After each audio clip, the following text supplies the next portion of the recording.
I want to tell you about a patient of mine. She was 67 years old, a retired school teacher from Ohio, sharp, disciplined, the kind of woman who read every label at the grocery store. For years, she had been doing everything she believed was right. No soda, no candy, no fast food. She had completely overhauled her diet after her doctor warned her about her blood sugar at 64. But here's the thing. When she came back to see me 3 years later, her blood sugar was worse. Not slightly worse, significantly worse. And when I sat down and went through everything she was eating, I found the problem almost immediately. It wasn't pizza, it wasn't ice cream, it wasn't anything you'd expect. It was her breakfast. Every single morning, she was making herself a smoothie. Spinach, banana, mango, orange juice. She called it her health drink. She'd seen it recommended in 3 different magazines. Her neighbor swore by it. And for 3 years, she had been starting every day by spiking her blood sugar before 8 a.m. without having any idea she was doing it. That story is not unusual. In fact, in over 20 years of practicing medicine and working specifically with patients over 60, I have seen this same pattern more times than I can count. And today, I want to make sure it doesn't happen to you. I'm Dr. Leonid Kim, and on this channel, Senior Health Review, we talk about what healthy aging actually looks like. Not the marketing version, the real version. In this video, I'm going to walk you through 5 foods that are almost universally considered healthy. Foods you'll find recommended in magazines, on food packaging, even by well-meaning friends and family, that are quietly and consistently spiking blood sugar in people over 60.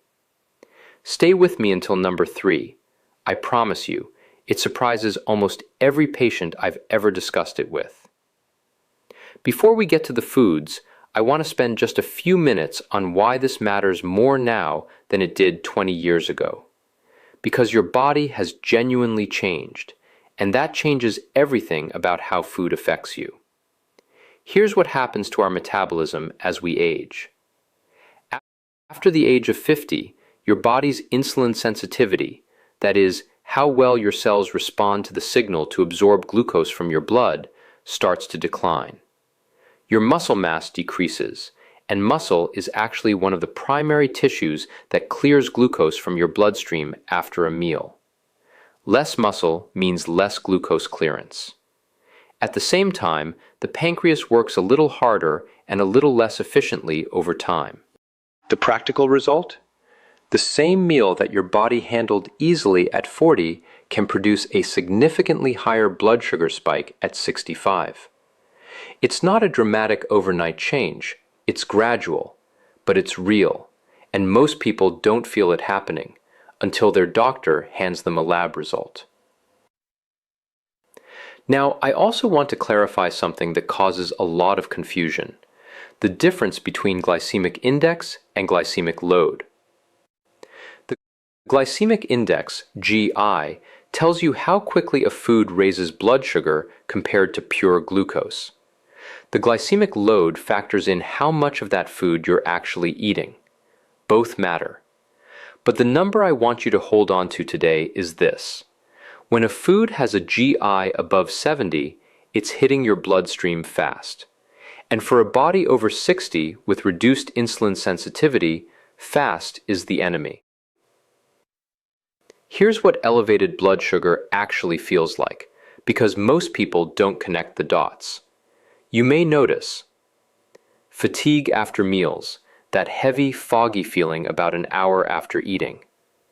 Difficulty concentrating in the afternoon. Gradual weight gain, especially around the abdomen. Increased cravings for more carbohydrates. And over time, a creeping risk toward prediabetes and type 2 diabetes, even if you've never been told you're at risk. The important thing I want you to hear is this: this is not your fault. The food industry has spent decades marketing products with words like heart healthy, natural, low fat, and whole grain to consumers who were doing their absolute best to make good choices. But those labels are designed to sell products, not to manage your blood sugar at 62. That's why we're here. Let's talk about the 5 foods. Food number 1, fruit juice and smoothies. Let's go back to my patient, the retired teacher. Her smoothie contained spinach, 1 banana, half a cup of mango chunks, and about 8 ounces of orange juice as the base. Now, on paper, that sounds excellent. You've got greens, you've got fruit, you've got vitamins. But here's what was actually happening in her body every morning. When you eat whole fruit, a fresh orange, an apple, a handful of grapes, the fiber in that fruit acts as a kind of brake on your digestive system. It slows the rate at which sugar enters your bloodstream. Your blood glucose rises gradually. Your pancreas responds calmly. Everything works the way it's supposed to. But the moment you juice a fruit, you remove the fiber. And when you blend fruit into a smoothie with a liquid base, you break down the cell walls that would have slowed digestion. What's left is essentially a glass of natural sugar with almost nothing to slow its absorption. 8 ounces of orange juice contains roughly 26 grams of sugar, equivalent to what you'd find in a can of soda.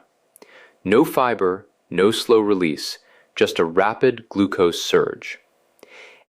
And when my patient added banana and mango to that base, a banana alone has a glycemic index of about 62, and ripe mango is even higher. Combined with liquid orange juice, her morning health drink was sending her blood sugar on a roller coaster before she'd even finished breakfast. This is also why the smoothie trend has been particularly problematic for people over 60. Liquid calories don't trigger the same satiety signals that solid food does. You don't feel full, so you don't reduce what you eat at the next meal. And meanwhile, your blood sugar has already spiked and crashed. What to do instead? Eat your fruit whole, with the skin when possible. Berries are your best friend. Blueberries, raspberries, strawberries all have relatively low glycemic impact and are rich in fiber and antioxidants. If you love smoothies, try a base of plain Greek yogurt and spinach with just a handful of berries, no juice, no banana. A squeeze of lemon and some ice. It won't taste the same at first, but your blood sugar will thank you within a week. Food number 2, whole grain bread and multigrain products. This one, I know, is going to frustrate some of you, because many of you made the switch to whole grain bread years ago on the advice of your doctor, your cardiologist, a magazine, or all 3. And you did the right thing at the time. I want to be clear about that. But here's what has changed, or more accurately, what we now understand that we didn't fully appreciate before. The glycemic index of whole wheat bread is approximately 71. White bread, about 75. That difference is almost negligible in terms of how your blood sugar responds. Why? Because the vast majority of bread marketed as whole grain or multigrain today is made from flour that has been milled very finely, ground down to a powder so small that your digestive system processes it almost as quickly as refined white flour. The word whole grain on the label refers to the original grain used before milling, not to the texture or density of what ends up in your bread. To make it more concrete, imagine taking a whole grain and grinding it into a fine powder versus crushing it coarsely. The coarser version takes longer to digest. The fine powder, your intestines rip through it. Most commercial whole wheat bread is made from the powder. The food companies know this. The label is technically accurate. It did start as whole grain. But the end product behaves like refined carbohydrate in your body, and for people over 60, that means a blood sugar spike. Here's how to shop smarter. Look for bread where the label says 100% stone ground whole wheat or sprouted grain. These products actually retain more of the grain's physical structure, which slows digestion. Also check that each slice has at least 3 grams of fiber. If the fiber is low and the total carbohydrates per slice are above 20 grams, that bread is going to spike you regardless of what the front of the package says. What to do instead? Sourdough bread made through traditional fermentation has a measurably lower glycemic impact. The fermentation process partially breaks down the starches in a way that actually slows glucose release. Sprouted grain breads are another good option. And for some meals, simply swapping the bread for a large romaine lettuce wrap can reduce your carbohydrate load dramatically without feeling like a sacrifice. Food number 3, low-fat flavored yogurt. I promised you that number 3 would surprise you. Here it is. Low-fat yogurt, specifically the flavored varieties, is one of the most consistently problematic foods I see in the diets of my patients over 60. And I understand why this feels shocking. Yogurt has an excellent reputation. It's associated with gut health, probiotics, calcium, and protein. Dairy companies have marketed it specifically to older adults for decades. It comes in small, innocent-looking cups, and the low-fat version sounds like the responsible, health-conscious choice. Here's the problem. When manufacturers remove the fat from yogurt, the product tastes bland and unpleasant. Fat is what carries flavor, so to make low-fat yogurt taste good, they add sugar, a lot of it. A standard single-serving cup of flavored low-fat yogurt, especially the kind with fruit on the bottom, can contain anywhere from 20 to 28 grams of added sugar. That's more sugar than you'd find in several chocolate chip cookies. But there's another layer to this that most people don't hear. The fat that was removed from the yogurt was actually doing something useful. Dietary fat slows gastric emptying. It slows down how quickly your stomach releases its contents into your small intestine. When fat is present, glucose absorption happens gradually. When fat is removed and replaced with sugar, you get rapid, unimpeded sugar absorption, exactly what we're trying to avoid. So the low-fat version is, paradoxically, worse for your blood sugar than the full-fat version. What to do instead? Switch to plain, full-fat Greek yogurt. Yes, full fat. It has no added sugar, it's high in protein, it has a much lower glycemic impact, and the fat content will actually help you feel full longer. If you want sweetness, add your own. A handful of fresh blueberries, a drizzle of honey, a small one, or a pinch of cinnamon. You control the sugar. The yogurt company does not.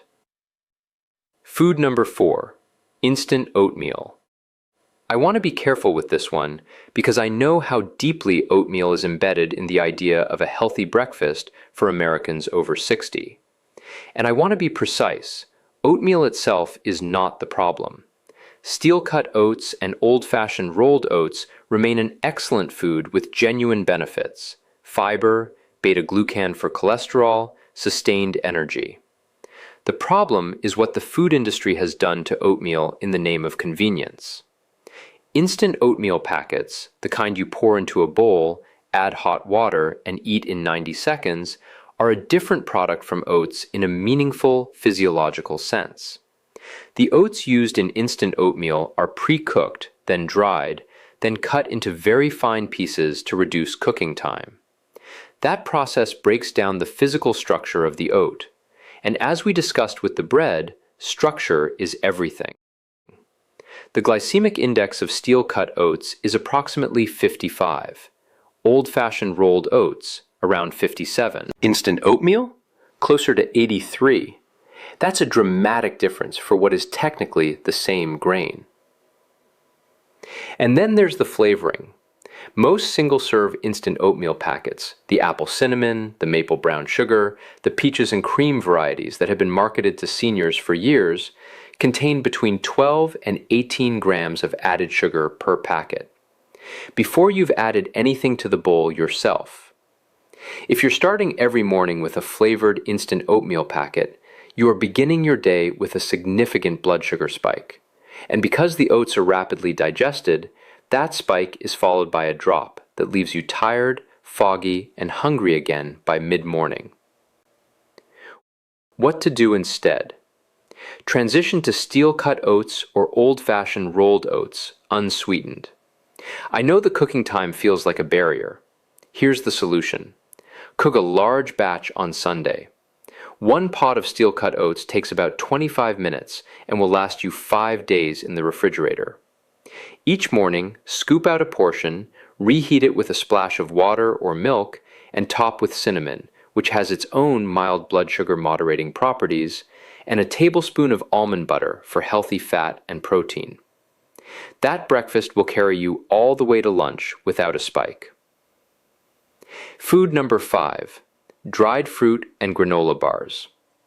This last one is the one that breaks my heart a little, honestly. I have patients who worked incredibly hard to eliminate candy, chips, and cookies from their diet. They were genuinely proud of that, and they should be. It takes real discipline. And when they told me they'd replace those snacks with trail mix, dried cranberries, or a granola bar, I could hear how good they felt about it. And I hated having to be the one to explain what was really in the bowl. Dried fruit is simply fruit with the water removed. That sounds harmless, but what removing the water does is concentrate the sugar dramatically, and without the water content, the volume shrinks, which means people eat far more of it than they would if they were eating fresh fruit. A small 1-ounce handful of raisins contains roughly 22 grams of sugar and has a glycemic index of 64. A cup of fresh grapes, about 15 grams of sugar and a GI of 46. Same fruit, dramatically different impact because of volume and water content. And then there are granola bars.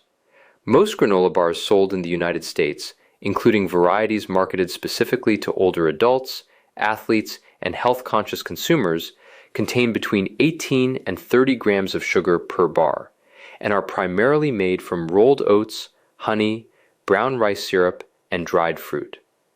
They are essentially candy bars with better public relations. The natural framing is particularly misleading here. Honey, agave, brown rice syrup, cane juice, these are all sugar. Your body does not process them differently because they came from a beehive or a cane field. They spike your blood sugar the same way refined sugar does. If you're reaching for a granola bar mid-afternoon because you're tired and hungry, your blood sugar has likely already dropped, and the granola bar is going to send it up sharply, then drop you again within the hour. It's a cycle, and it's exhausting. What to do instead? Retrain your snack.